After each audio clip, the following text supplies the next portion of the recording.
নমস্কার। যুক্তি তর্ক সঙ্গে অর্কই আপনাদের স্বাগত। আপনাদের সঙ্গে আমি অর্কপ্রভ সরকার। রবীন্দ্রনাথের গানের লাইন দিয়ে শিরোনাম করেছি, শূন্য হাতে ফিরি হে নাথ পথে পথে। কে শূন্য হাতে ফিরলেন তামঝাম করার পরেও তার একটা মনোবাঞ্ছাও পূর্ণ হলো না, এটা অনুমান করার জন্য আপনাদের কোনো আমি পুরস্কার দিতে পারবো না। সবাই জানেন কে বা কারা শূন্য হাতে ফিরে এসছেন, এমনকি খোদ রাজধানী দিল্লি থেকে। এই প্রবল শীতে, যেখানে উত্তর ভারত কার্যত জুবুথুবু, সেখানে খোকাবাবুর নেতৃত্বে তৃণমূলের প্রতিনিধি দল গিয়ে 2.5 ঘন্টা বৈঠক করেছে নির্বাচন সদনে, দেশের মুখ্য নির্বাচন কমিশনার জ্ঞানেশ কুমার সহ অন্য 2 জন নির্বাচন কমিশনারের সাথে। কিন্তু প্রাপ্তি কি আমাকে যদি জিজ্ঞাসা করেন, আমি এক কথায় বলবো, বিগ জিরো। তার আগে বলি, আপনারা যারা আমার অনুষ্ঠান নিয়মিত দেখেন, তারা যেভাবে আমাকে সহযোগিতা করছেন, সত্যি আমি আপ্লুত। কৃতজ্ঞতা প্রকাশের ভাষা নেই। আগামী দিনেও আপনাদের এই সহযোগিতা থেকে যেন বঞ্চিত না হই। কিভাবে আপনারা আমাকে সহযোগিতা করতে পারেন? যে ডিভাইসেই আপনারা আমার অনুষ্ঠান দেখুন না কেন, সাবস্ক্রাইবার বাটনের পাশে যে থ্যাঙ্কস বাটন আছে, সেখানে ক্লিক করলে সুপার থ্যাঙ্কস, আপনাদের সহযোগিতা আমার কাছে চলে আসবে। দেখুন, 2.5 ঘন্টা জ্ঞানেশ কুমার এবং অন্য 2 নির্বাচন কমিশনারের সাথে বৈঠকের পর ছোটবাবু ব্যাপক আস্ফালন করেছিলেন সংবাদ মাধ্যমের সামনে, সর্বভারতীয় সংবাদ মাধ্যমের সামনে। কি বলেছিলেন? যে জ্ঞানেশ কুমার তার দিকে আঙুল তুলে কথা বলেছেন। তিনি বলেছেন যে you are selected, I am elected. আপনি এভাবে তর্জনী উঁচিয়ে কথা বলতে পারেন না। খুব ভালো।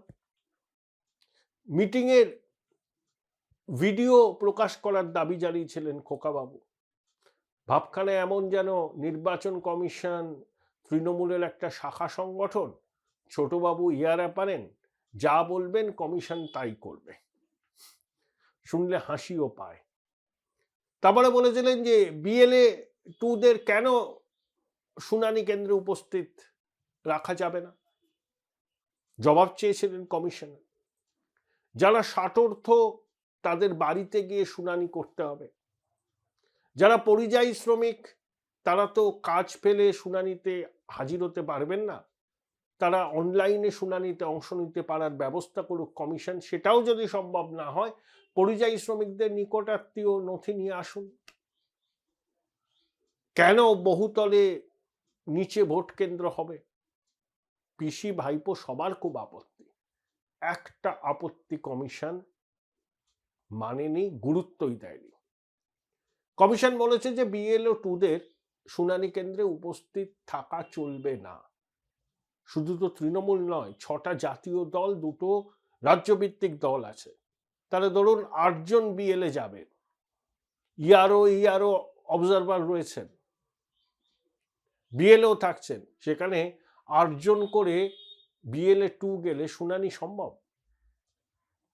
কোন রাজনৈতিক দল এই দাবিটা করছে না, করছে একমাত্র তৃণমূল কংগ্রেস। কমিশন পত্রপাঠ খারিজ করে দিয়েছে। 2, 60 বছরের ঊর্ধ্বে হলেই তার বাড়িতে গিয়ে শুনানি হবে না।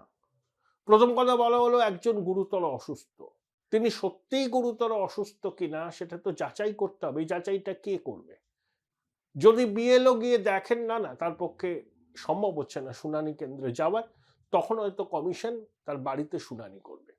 85-র ঊর্ধ্বে যারা, তাদের বাড়িতে থেকে তো এমনি ভোট নেওয়া হয়েছিল 2024-এর লোকসভায়, এবারও শুনানি হবে। বহুতলের নিচে কিছুতেই ভোট কেন্দ্র করতে দিতে রাজি নয় তৃণমূল। কমিশন বলেছে না, হবে, সারা ভারতে হবে, তাতে ভোটদানের হার বাড়বে, মানুষের সুবিধা হবে। আসলে বহুতল আবাসনের ভোটারদের সিংহভাগ পিসিমণিকে ভোট দেবেন না এবার। পিসিমণি এটা জানেন, জেনেই আতঙ্কগ্রস্ত হয়ে, ভূতগ্রস্ত হয়ে তিনি বাধা দিচ্ছেন। অনেক বহুতল আবাসনের প্রেসিডেন্ট, চেয়ারম্যানের সঙ্গে নাকি এরা কথা বলেছে, না আপনারা অনুমতি দেবেন না।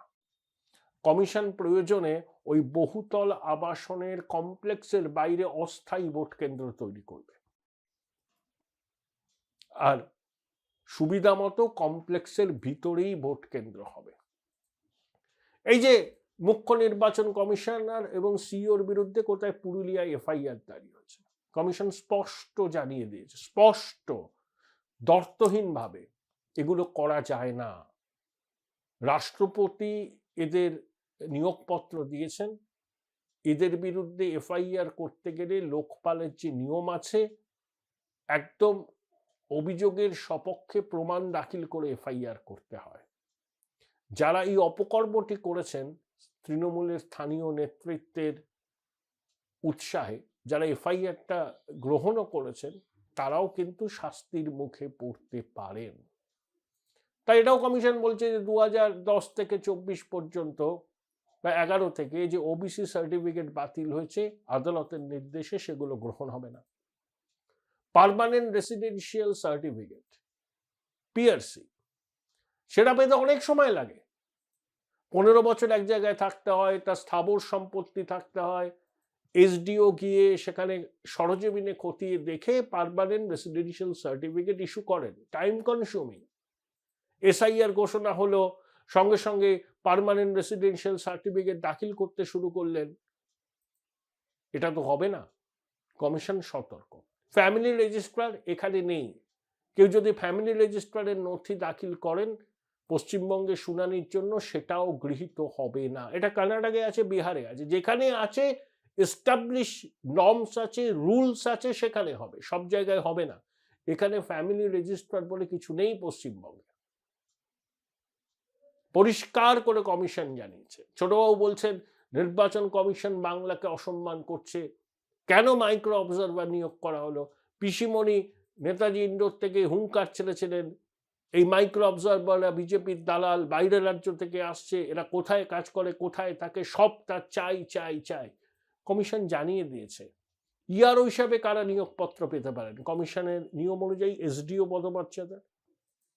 আচ্ছা, এখানে কি এসডিও পদমর্যাদার সব অফিসারকে ইআরও করা হয়েছে? করা হয়নি। তার থেকে নিচু পদাধিকারীদের ইআরও করা হয়েছে। একই অবস্থায় ইআরওতে তারাই কিন্তু সিদ্ধান্ত নেবেন, কিন্তু তারা যদি সঠিক সিদ্ধান্ত না নেন, তখন মাইক্রো অবজারভাররা কমিশনকে জানাবেন, কমিশনকে রিপোর্ট করবেন।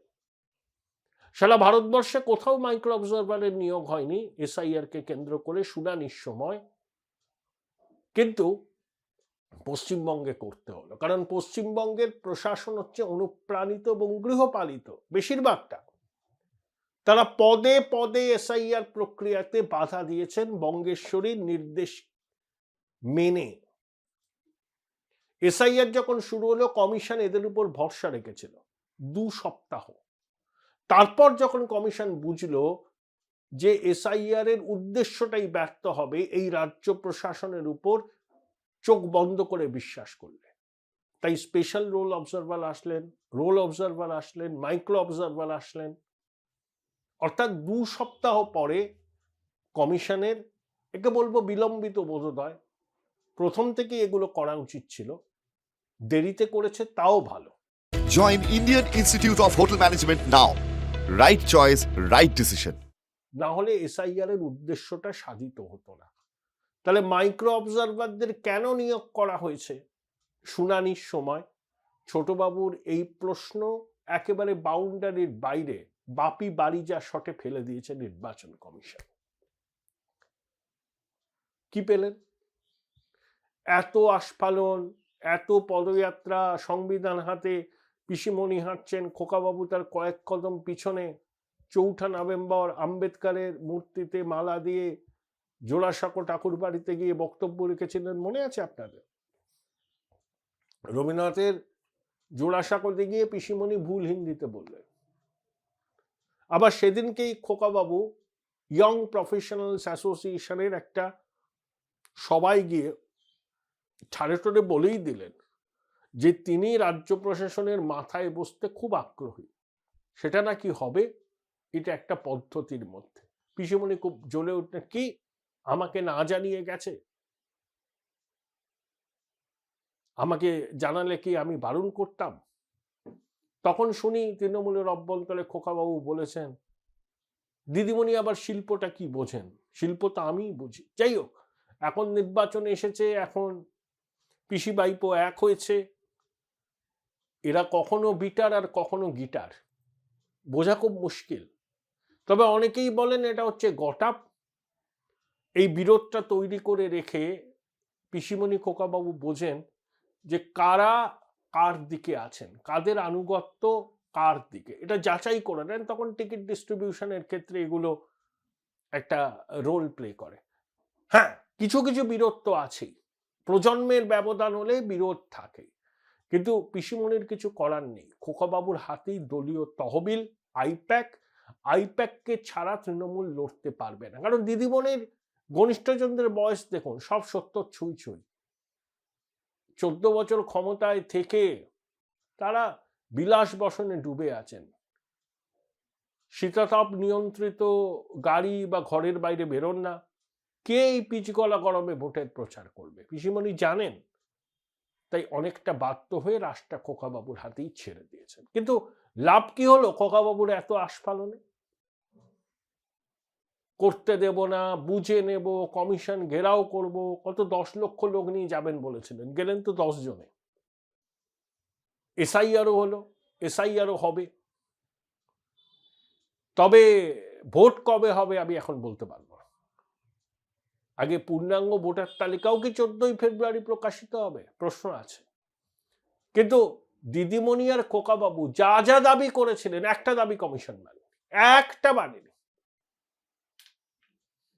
এই যে বিএলওদের বর্ধিত ভাতাটা এখনো দিচ্ছে না সরকার, কমিশন বলেছে এগুলো ছাড়ুন, টাকাটা নির্বাচনের এসআইআর এর সঙ্গে যুক্ত কর্মীদের হুমকি দিচ্ছে তৃণমূলের অনেকে। কমিশন স্পষ্ট খোকাবাবুকে জানিয়ে দিয়েছেন এগুলোকে বন্ধ করতে হবে, নইলে কঠোর পদক্ষেপ। মানুষকে ভুল বুঝিয়ে সভা করে বুঝে নেব, দেখে নেব কমিশনকে, বাংলার মাটি দুর্জয় ঘাঁটি সব বলেছিলেন না, পেলেন কি? অশ্বডিম্ব, বিগ জিরো। তাই আমি শিরোনাম দিয়েছি, শূন্য হাতে ফিরি হে নাথ পথে পথে।